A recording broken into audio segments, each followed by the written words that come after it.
सुवर्णपुर जिलार अग्रणी सांस्कृतिक अनुष्ठान पैरीर चलित वर्ष रौप्य जयंती समारोह धूमधाम रे पालन करिबा पई कार्यक्रम गुड़िक आरंभ हो जाइछि ब्लॉक मानकरे।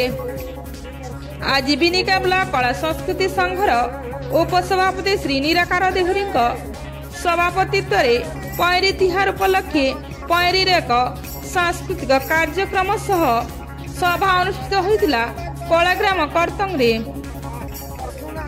पैरी अनुष्ठान संपादक तथा लोककला गवेषक नृत्य निर्देशक श्री चौधरी विभार पैरी तिहार लक्ष्य और उद्देश्य विषय सूचना प्रदान करी कहिथिले जे गाँ गाँ रे लुचि जाइथिबा लोककला और कलाकार माननकु लोकलोचन को आनिबा एवं सेमानकु पारंपरिक लोकनृत्य और संगीत उत्सव पैरी तिहार मंच रे स्थान देई तांकर कला परिवेशन करी उत्साहित करिबा।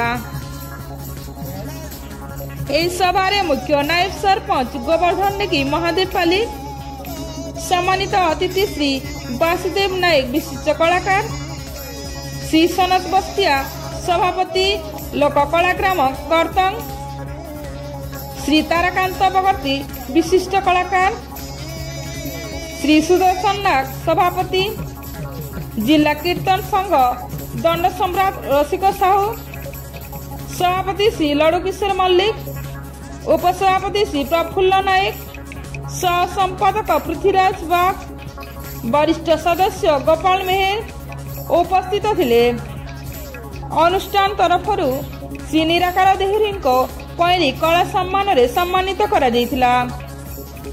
एही तिहार रे ब्लॉक रो शताधिक कलाकार शामिल होई लुकी जाइथिबा कला दंड संचा संप्रदा करमसानी कृष्णगुरु नचनिया आदि सुंदर भावरे परिवेशन करथिले।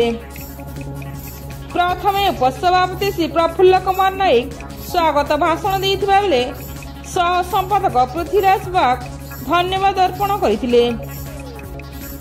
एही कार्यक्रम को मन भरी उपभोग करथिले शताधिक दर्शक।